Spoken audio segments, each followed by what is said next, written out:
Previous பார்ட்டினுடைய continue இதேப்பா.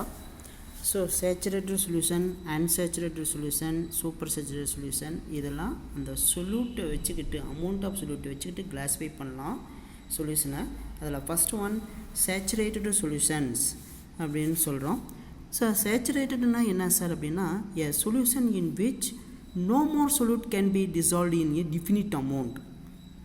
ஓகேங்களா? So in at a given temperatures, அதாவது given கொடுக்கப்பட்ட வெப்பநிலையில் ஒரு குறிப்பிட்ட அளவுக்கு மேலே நம்மளால் கரைக்க இயலாது. ஒரு குறிப்பிட்ட வெப்பநிலையில் எந்த ஒரு கரைசலையும் நம்மளால் அதுக்கு அந்த கரைபொருளை கரைக்க இயலாதோ அதுக்கு பேர் தான் நம்ம என்னென்னு சொல்கிறோம்னா சேச்சுரேட்டட் சொல்யூஷன். சார் அதுக்கு எக்ஸாம்பிள் நமக்கு புக் பேஜ் நம்பரில் கொடுத்துருக்காங்க. அதாவது பேஜ் நம்பர் பாருங்கள். ஸோ இங்கே பாருங்கள், இந்த டேபிளர் காலத்தில் நம்ம கொடுத்துருக்காங்க. ஒவ்வொரு கரைபொருளும் நம்ம எவ்வளோ தான் டிசால்வ் பண்ணணும்னு கொடுத்துருக்காங்க. அதாவது இப்போ எக்ஸாம்பிள் பார்த்திங்க அப்படின்னா 100 கிராம் ஆஃப் வாட்டரில் சோடியம் குளோரைட் 36 கிராம் தான் டிசால்வ் ஆகும். சாலிபிலிட்டி அவ்வளோதான் ஆகும், அவ்வளோதான் சாலிபிலிட்டி ஆகும். ஓகேங்களா? அதில் பாருங்கள் ஃபஸ்ட் ஒன் கொடுத்துருக்காங்க பாருங்கள், calcium carbonate. First one calcium carbonate அது எவ்வளோங்க கரையும்னா 0.0013 கிராம் தான் கரையும். 100 கிராம் ஆஃப் வாட்டர் எடுத்துக்கிட்டு அதில் இவ்வளோ சப்ஸ்டன்ஸ் தான் அதனுடைய சாலிபிலிட்டி கரைதிறன். பாருங்கள், சோடியம் குளோரைட் 36 தான், ammonia 48 gram, sodium hydroxide 80 gram, glucose 91, sodium bromide 95, sodium iodide 184. இப்போ ஃபார் எக்ஸாம்பிள் சோடியம் குளோரைடு எடுத்துக்கோங்க, 36 கிராம் தான் டிசால்வ் ஆகும். ஓகேங்களா? 36 கிராம் தான் நமக்கு கரையும் அப்படின்னு சொல்கிறாங்க. அண்டர்ஸ்டாண்ட் ஆகுதுங்களா? ஸோ இப்போ அந்த சேச்சுரேட்டட் சொல்யூஷனில் பாருங்கள், example 36 gram of sodium chloride in 100 gram of water at 25 degree Celsius. அந்த 25 டிகிரி செல்சியஸ் அப்படிங்கிறது ரூம் டெம்பரேச்சர் 25 to 28 வரலும் நம்ம எடுத்துக்குவாங்க. நம்ம ரூம் டெம்பரேச்சர்ஸ் அவ்வளோதான் இருக்கும். அதில் சேச்சுரேஷன் ஃபார்ம் ஆகும். அதுக்கப்புறம் 1 கிராம் ஆட் பண்ணால் கூட அது கரையாது, அன்டிசால்வாக தான் இருக்கும். ஓகேங்களா? அது கரையாமல் அடியில் தங்கி தான் காணப்படும் அப்படின்னு சொல்கிறாங்க. அண்டர்ஸ்டாண்ட் ஆகுதா? சேச்சுரேட்டட் சொல்யூஷனில். ஸோ அன்சேச்சுரேட்டட் எழுதுனா அதே சோடியம் குளோரைடு 36 வரலாம் தான் கரையுன்னு சொன்னோம். 36 விட கம்மியாக எடுத்து கரைச்சிட்டோம் அப்படின்னா அந்த solution unsaturated solution. For an example 1 gram 2 gram எடுத்து கரைச்சாலும் அது அன்சேச்சுரேட்டட் சொல்யூஷன் தான். 3 கிராம் எடுத்துக்கிட்டு கரைச்சாலும் 35 கிராம் எடுத்துக்கிட்டு நம்ம கரைச்சாலும் அது அன்சேச்சுரேட்டட் சொல்யூஷன் தான். ஃபார் அன் எக்ஸாம்பிள் பாருங்கள், unsaturated solution is one that contains less solute then that the saturated solution. Saturated சொல்யூஷனை விட கம்மியாக எடுத்துக்கிட்டோம் அப்படின்னா அட் எ கிவன் டெம்பரேச்சரில் அது நம்ம என்னென்னு சொல்கிறாங்க, அன்சேச்சுரேட்டட் சொல்யூஷன். அதாங்க நம்ம 36 gram of sodium chloride in 100 ml of water. ஓகேங்களா? ஸோ 100 ml ஆஃப் வாட்டரில் டிசால்வ் ஆகும்னு சொல்கிறோம். சார் நம்ம என்ன சார் வாட்டர் எல்லாமே மில்லி லிட்டரில் தானே சொல்லுவோம், அது என்ன நீங்கள் கிராம் அப்படின்னு இங்கே கொடுத்துருக்காங்க. அது என்ன மில்லி லிட்டர் எப்படிங்க சார் கிராமாக மாற்றுறது அப்படின்னா 1 ml equal to 1 gram of வாட்டருக்கு equal. 1 ml equal to 1 gram of வாட்டருக்கு மட்டும்தாங்க. இது depending upon the density of the substance. அந்த சப்ஸ்டன்ஸினுடைய டென்சிட்டியை பொறுத்து வேறுபடும். ஏன்னா வாட்டர்னுடைய டென்சிட்டி 1 அப்படிங்கிறதுனால நம்ம அது நம்ம 1 கிராம்னே எடுத்துக்கிறோம். ஓகேங்களா? So 1 gram of water is equal to 1 ml of வாட்டருக்கு ஈக்குவல். அப்படின்னா 100 ml ஆஃப் வாட்டர்னாலும் ஒன்று தான், 100 கிராம் ஆஃப் வாட்டர்னாலும் ஒன்று தான் இங்கே பொறுத்த வரையிலும். ஓகே, ஸோ பாருங்கள், so 10 gram or 20 gram or 30 gram sodium chloride in 100 gram of water at 25 degree Celsius forms an unsaturated solution. ஓகேங்களா? சரி, நெக்ஸ்ட் டாப்பிக்கில் பாருங்கள். ஸோ சூப்பர் சேச்சுரேட்டட் சொல்யூஷன்னா என்ன sir? So super saturated solution is one that contains more solute then saturated solution at a given temperature. அதாவது இப்போ பாருங்கள், அதே எக்ஸாம்பிளாக சொல்கிறாங்க பாருங்கள். சோடியம் குளோரைடு ஆக்சுவலாக நமக்கு தெரியுங்க, 100 கிராம் ஆஃப் வாட்டரில் 36 gram of sodium chloride dissolve ஆனால் அதுக்கு பேர் சேச்சுரேட்டட் சொல்யூஷன். நான் இங்கே 36 கூட தான் 40 கிராம் எடுத்துக்கிறேன். 40 gram of sodium chloride in 100 gram of வாட்டரில் எடுத்துக்கிட்டு நான் சூப்பர் சேச்சுரேட்டட் சொல்யூஷன் ஃபார்ம் ஆகும். என்னங்க சார் 36 கிராமுக்கு அப்புறம் 1 கிராம் எடுத்து எக்ஸ்ட்ரா எடுத்தாலும் கரையாதுன்னு சொல்கிறீங்க. இப்போ சூப்பர் சேச்சுரேட்டட் சொல்யூஷனில் எடுத்து கரைக்கலாம்னு சொல்கிறோம். ஸோ 1 கிராம் 36க்கு உள்ளதை 37 எடுத்துக்கிட்டாலும் சரி, அல்லது 40 கிராம் ஆஃப் சோடியம் குளோரைடு எடுத்துக்கிட்டாலும் சரி, எடுத்து நம்ம டிசால்வ் பண்ணும்போது நம்ம டெம்பரேச்சரோ ப்ரெஷரோ ஏதாவது ஒன்று நம்ம அப்ளை பண்ணும்போது அது கரையும். ஆனால் இது வந்து தட் சொல்யூஷன்ஸ் ஆர் அன்ஸ்டேபிள், இது நிலையாக இருக்காது. கொஞ்சம் நம்ம ஷேக் பண்ணாலும் அந்த சொல்யூட் வந்து நம்ம ரீஅப்பேர் பண்ணாலும் நமக்கு கிறிஸ்டல் ஃபார்ம் ஆயிரும். ஏதாவது அந்த சொல்யூஷன் நம்ம டிஸ்டர்ப் பண்ணால் கூட ஓகேங்களா நமக்கு கிறிஸ்டல் ஃபார்ம் ஆகிறோம். The solute is reappearing as crystal when the solution is disturbed. நம்ம டிஸ்டர்ப் பண்ணால் கூட நம்ம அதை என்ன கிறிஸ்டலாக மாறிடும். அப்படின்னா சூப்பர் சேச்சுரேட்டட் சொல்யூஷன் நிலையற்றது, அன்ஸ்டேபிள் அப்படின்னு சொல்கிறாங்க. ஓகேங்களா? ஸோ இதாங்க sir based on the amount of சொல்யூட்டில் இதுதான். இந்த மூணுமும் நம்ம கிளாஸிஃபை பண்ணுறோம். Next one concentrated and dilute solution. Concentrated and dilute solution நம்ம இதை பற்றி நம்ம டிஸ்கஸ் பண்ணுவோம் சார். கான்சன்ட்ரேட்டட் அண்ட் டைலூட் சொல்யூஷனுக்கு ஒரு பெஸ்ட் எக்ஸாம்பிள் என்ன சொல்லலாம்னா, நம்ம டீ ஆர் காஃபி இதை எடுத்துக்கோங்க. யாராருக்கெல்லாம் வீட்டில் வந்து காஃபி ஆர் டீ போட தெரியும்? ஸோ எப்படி போடுவீங்க? ஸோ ஒவ்வொருத்தரும் நம்ம வீட்டில் செஞ்சுருப்போம். ஆனால் பட் நான் இங்கே என்ன சொல்கிறேன் அப்படின்னு சொன்னால், இந்த கான்சன்ட்ரேட்டட் அண்ட் டைலூட் சொல்யூஷன் வந்து பார்த்திங்க அப்படின்னா it is the another kind of classification of unsaturated solution தான். ஸோ இது எப்படி எக்ஸ்ப்ரெஸ் பண்ணலாம் அப்படின்னு சொன்னால், ஃபார் எக்ஸாம்பிள் ஃபஸ்ட்டு ஒன்று பார்ப்போம். அதில் டீ எடுத்துக்கோங்க, ஒரு டீ ஆர் காஃபி. இப்போ வந்து 2 கப்பில் வந்து நம்ம ஒரு சேம் அளவு வாட்டர் எடுத்துக்கிட்டு சுகர் ஆட் பண்ணுறோம். ரெண்டுலேயுமே இதில் கொஞ்சம் ஆட் பண்ணுறோம், இதில் கொஞ்சம் ஆட் பண்ணுறோம். ஓகேங்களா? ஸோ இப்போ வந்து டீ குடிக்கும்போது எது ஸ்ட்ராங்காக இருக்கும்? அதாவது ஃபஸ்ட்டு வந்து இந்த டயக்ராம் பார்த்துக்கோங்க. ஸோ இந்த டயக்ராமில் பார்த்தீங்கன்னா நானே அசூம் பண்ணிக்கிறேன், இது ஏங்கிற கப் ஆஃப் த டீ, இது பிங்கிற கப் ஆஃப் த டீ, ரெண்டுலேயும் same amount of the water தான்.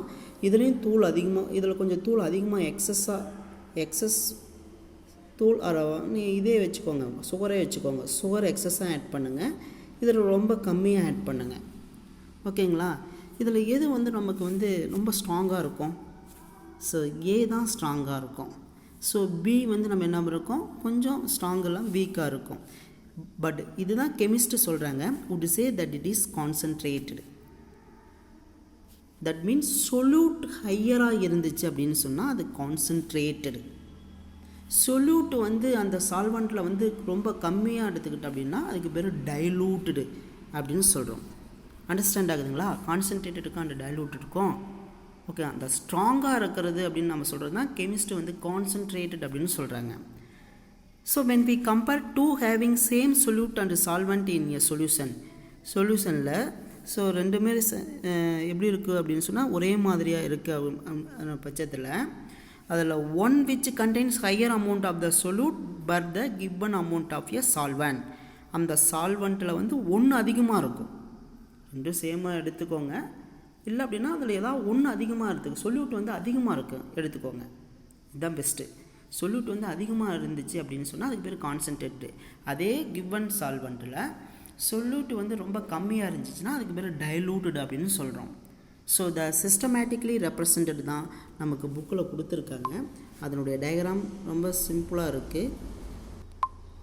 அதனுடைய டயக்ராம்ஸ் பாருங்கள். நமக்கு வந்து ஸோ சிஸ்டமேட்டிக் டயக்ராம் நமக்கு புக்கில் வந்து ஸோ இந்த மாதிரி கொடுத்துருக்காங்க. ஓகேங்களா?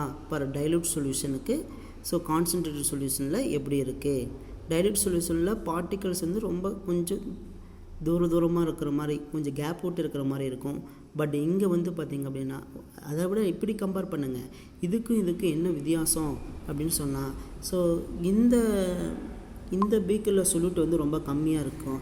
சொல்யூட் கம்மியாக இருந்துச்சுன்னா அதுக்கு பேர் நம்ம டைலூட் சொல்யூஷன். ஸோ சொல்யூட்டுடைய நம்பர் ஆஃப் சொல்யூட்ஸ் வந்து அதிகமாக இருந்துச்சுன்னா அதுக்கு பேர் கான்சன்ட்ரேட்டட் சொல்யூஷன் அப்படின்னு சொல்கிறோம். ஓகேங்களா? So differencing solution as dilute and concentrated is a qualitative representation. ஓகேங்களா? இது வந்து நம்ம குவான்டிட்டி ஆஃப் த சொல்யூட்ஸ் வச்சு சொல்கிறதில்ல, குவாலிட்டி தான், அதனுடைய பண்பு வச்சுக்கிட்டு தான், தரத்தை வச்சுக்கிட்டு தான் சொல்கிறோம். This difference is observed by means of some physical characteristics such as color, density, etc. நம்ம அதை வச்சுக்கிட்டு நம்மளால் சொல்ல முடியுங்க. அதாவது என்னென்னா நிறம் அடர்த்தி அப்படிங்கிற போன்ற இயற்பியல் பண்புகள் மூலமும் நம்ம ஈஸியாக கண்டுபிடிச்சிடலாம். ஈஸியாக நம்ம வந்து இந்த கான்சன்ட்ரேட்டடாக டைலூட்டட் சொல்யூஷன் அப்படின்னு நம்ம கண்டுபிடிச்சிடலாம். அண்டர்ஸ்டாண்ட் ஆகுதுங்களா? இன்னும் ஒரு பெஸ்ட் எக்ஸாம்பிள் சொல்லணும் அப்படின்னா கான்சன்ட்ரேட்டட் அண்ட் டைலூட் சொல்யூஷனுக்கு நம்ம லெபார்ட்டரியில் நிறைய different types of acids and பேசஸ்லாம் இருக்குதுங்க. அதில் பாட்டிலேருந்து வரக்கூடிய ஒரு ஆசிட், ஏதோ any one of the acid, sulphuric acid எடுத்துக்கோங்க. அந்த சல்ஃபூரிக் ஆசிட்டை நம்ம வந்து கொஞ்சோண்டு எடுத்து நம்மளுடைய ஸ்கின்னில் பட்டால் கூட ஸ்கின்னில் இருக்கக்கூடிய செல்ஸ் எல்லாமே இறந்துடும், அழிஞ்சிரும். அந்த இடத்துல நமக்கு வந்து பாதிப்படையும். அதே சல்ஃபூரிக் ஆசிட் 1 ட்ராப் எடுத்து 1 லிட்டரில் நான் எடுத்து டிசால்வ் பண்ணி அதை எனக்கு விட்டால் அந்த ஸ்கின்னில் நம்ம படும்போது அது அரிப்பு மட்டும்தான் ஏற்படும். ஸோ அப்படின்னா டைலூட்டடு நமக்கு அதிகம் பாதிப்பு ஏற்படுத்தாது. ஸோ கான்சன்ட்ரேட்டடு நமக்கு அதிக பாதிப்பு ஏற்படுத்தும். அண்டர்ஸ்டாண்ட் பண்ணிக்கோங்க. கான்சன்ட்ரேட்டட் அப்படின்னா லெபார்ட்டரியிலேருந்து வரக்கூடிய பாட்டிலேருந்து அப்படியே இருக்கக்கூடிய அந்த ஆசிட்ஸ் தான் நம்ம கான்சன்ட்ரேட்டட்னு சொல்கிறோம். அதில் வாட்டர் மிக்ஸ் பண்ணி கொடுத்தோம் அப்படின்னு சொன்னால் அந்த solution is said to be dilute solutions. Understand ஆகுதுங்களா? So next topic solubility. சாலிபிலிட்டின்னா என்ன அப்படின்னு பார்ப்போம். சாலிபிலிட்டி அப்படின்னா கரைதிறன் அப்படின்னு சொல்கிறோம். அண்டர்ஸ்டாண்ட் ஆகுதுங்களா?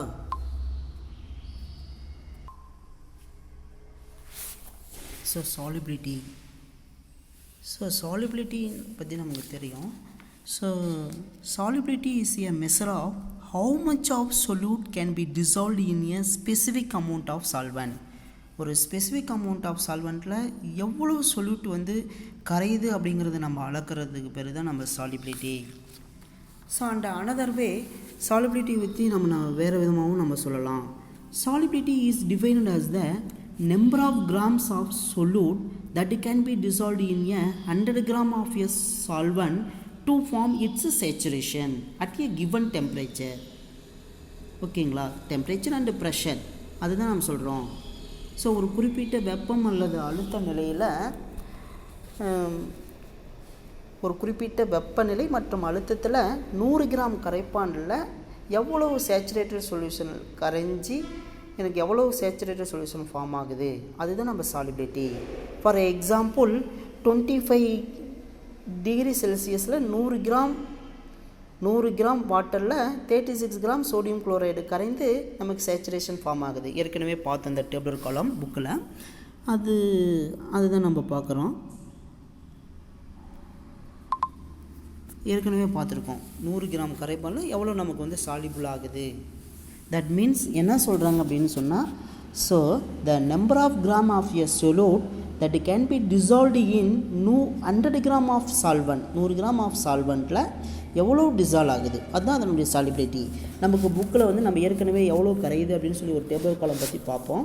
ஸோ இங்கே வந்து பார்த்தி சாலிபிலிட்டி எப்படி கால்குலேஷன் பண்ணலாங்கன்னா mass of the solute divided by mass of the solvent into 100 gram அப்படின்னு பார்த்தோம். ஓகேங்களா? Mass of the solute and so formula பாருங்கள். The solubility equal to mass of the solute divided by mass of the solvent into 100 gram. Table column ஏற்கனவே பார்த்தோம். Next topic factors affecting solubility. So சாலிபிலிட்டியை பாதிக்கக்கூடிய காரணிகள் என்னென்ன? So first one nature of the solute and solvent, second temperature, third one pressure. இது மூணும் நம்ம explanation பண்ணோம். இது ரொம்ப இம்பார்ட்டன்ட் ஒரு 5 mark questions. Factor affecting solubility not only 5 mark and 1 mark questions and 2 mark questions. இதுலேருந்து கொஸ்டின்ஸ் அதிகமாக rice பண்ணுவாங்க. அதனால் கொஞ்சம் நல்லா இது நல்லா ரீட் பண்ணி வச்சுக்கோங்க. 5 mark questions book back side evaluation கொஸ்டின்ஸும் கூட. ஓகேங்களா? So nature of the solute and solvent. So இது plays an important role in solubility. இது கூட ரொம்ப இம்பார்ட்டன்ட் தான். ஓகேங்களா? அதாவது water dissolve an enormous variety of substance both ionic and covalent. So நமக்கு தெரியும், ஏற்கனவே சொல்லியிருக்கோம். ஓகேங்களா? ஸோ இது வந்து பார்த்திங்க அப்படின்னா ஒவ்வொரு வாட்டரில் சம் சப்ஸ்டன்ஸ் வந்து டிசால்வ் ஆகும். ஸோ வாட்டர் அல்லாத சால்வெண்ட் நான் அக்வஸ் சால்வெண்ட்டில் சம் சப்ஸ்டன்ஸ் வந்து டிசால்வ் ஆகும். நம்ம பார்த்துருக்கோம், இதை பற்றி நம்ம படிச்சிருக்கோம். ஸோ இந்த பார்ட்டில் த phrase that scientists often use when predicting solubility is like dissolves like. The expression means that dissolving occurs when similarity exists between the solvent and the solute. என்ன சொல்கிறாங்க அப்படின்னா இதில் சால்வெண்ட் அண்டு அதாவது லைக் அதாவது ionic ப்ராடக்ட்லாம் ionic சால்வெண்ட்டில் தான் கரையும் அப்படின்னு சொல்கிறாங்க. Common salt is a polar compound, நமக்கு தெரியும். அது Na ப்ளஸ் சார்ஜ் ஃபார்ம் பண்ணும், ப்ளஸ் அண்டு மைனஸ், அதுதான் polar compound. And dissolves readily in polar solvent like water. It is good polar solvent அப்படின்னு சொல்லுவோம். அதாவது போலார் கெமிக்கல் சப்ஸ்டன்ஸ் வந்து polar சால்வெண்ட்டில் தான் டிசால்வ் ஆகும். நான் போலார் சப்ஸ்டன்ஸ் வந்து நான் போலார் சால்வெண்ட்டில் தான் சால்யூபிள் ஆகும். ஓகேங்களா? எக்ஸாம்பிள் பாருங்கள், ஃபேட் டிசால்வ்டு இன் ஈத்தர். ஓகேங்களா? ஃபேட் வந்து நான் போலார் காம்பவுண்டு. ஸோ அது நான் போலார் சால்வெண்ட் வந்து ஈத்தர். ஸோ அதில் தான் கரையும். அண்டர்ஸ்டாண்ட் ஆகுதுங்களா? So but non polar compounds do not dissolve in a polar solvents. Polar compounds do not dissolve in a non polar solvents. இதில் கரையாதுன்னு சொல்கிறாங்க. அதாவது கரைதிறனை வந்து சொல்யூட் அண்ட் சால்வெண்ட்டு கூட அஃபெக்ட் பண்ணும் அப்படிங்கிறது தான் இந்த பாட்டில் எக்ஸ்ப்ளனேஷன். ஓகேங்களா? Next effect of temperature. solubility of solids in liquids. Temperatures கூட நமக்கு பாதிக்கும் அப்படின்னு சொல்கிறாங்க. வெப்பநிலை for example in endothermic process and in exothermic ப்ராசஸ்ன்னு ரெண்டு இருக்குது.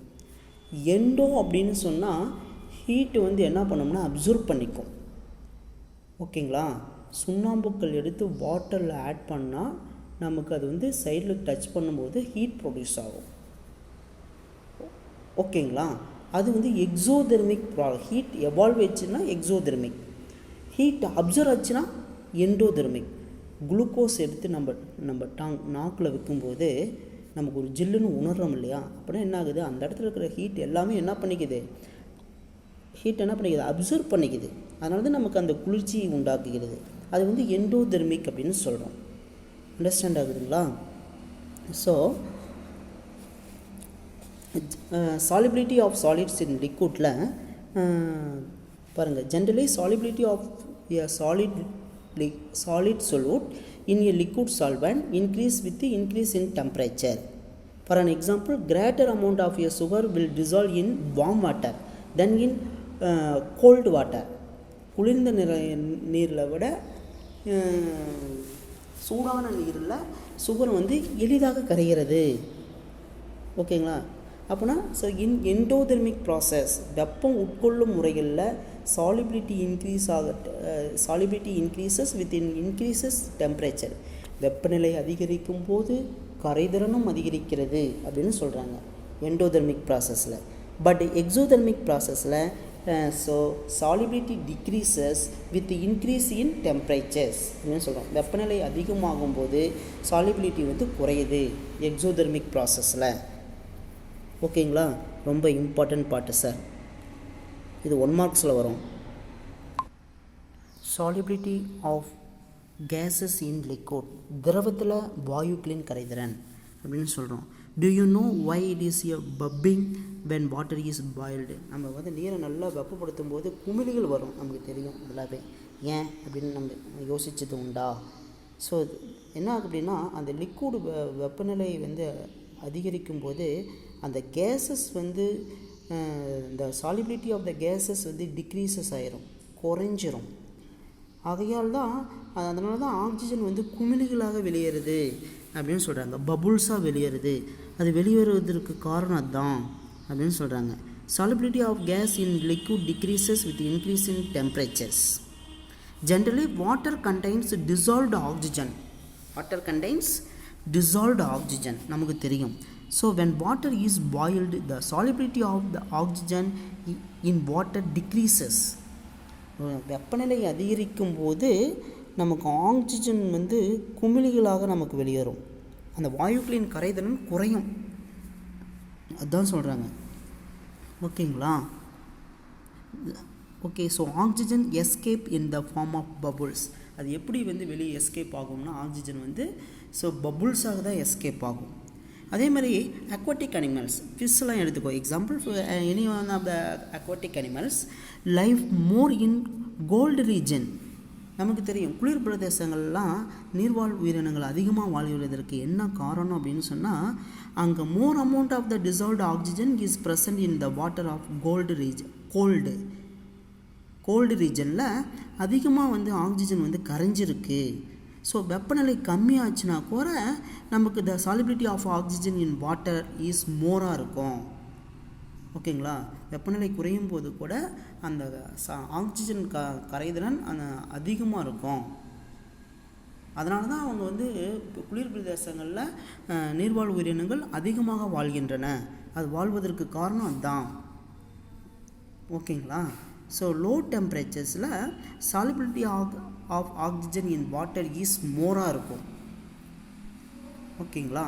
Next effect of pressure. So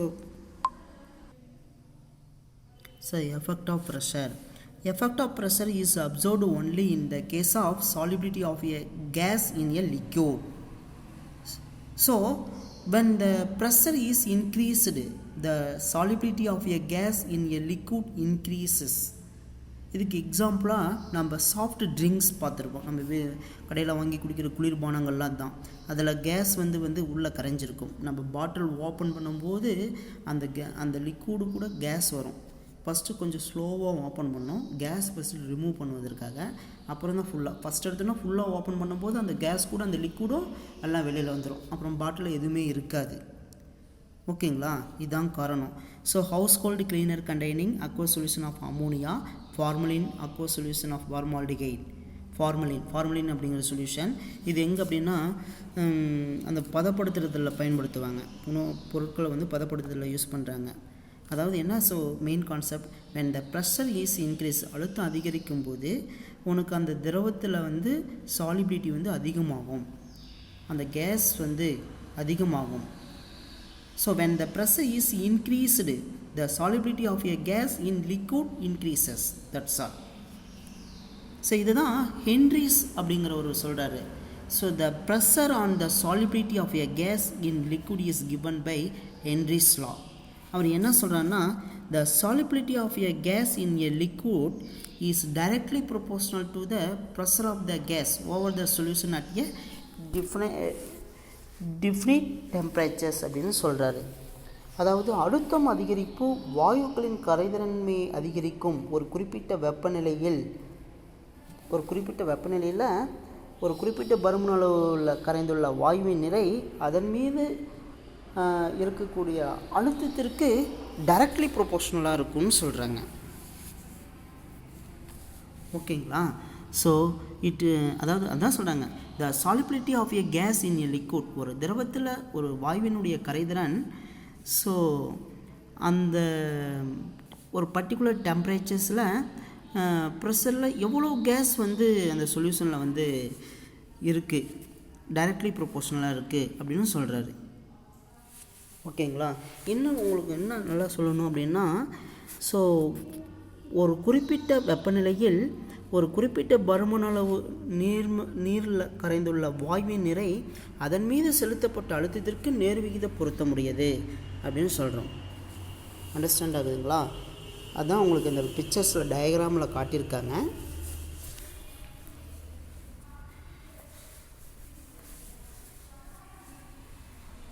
The solubility of a gas in a liquid to the pressure of the gas over the solution at a definite temperatures.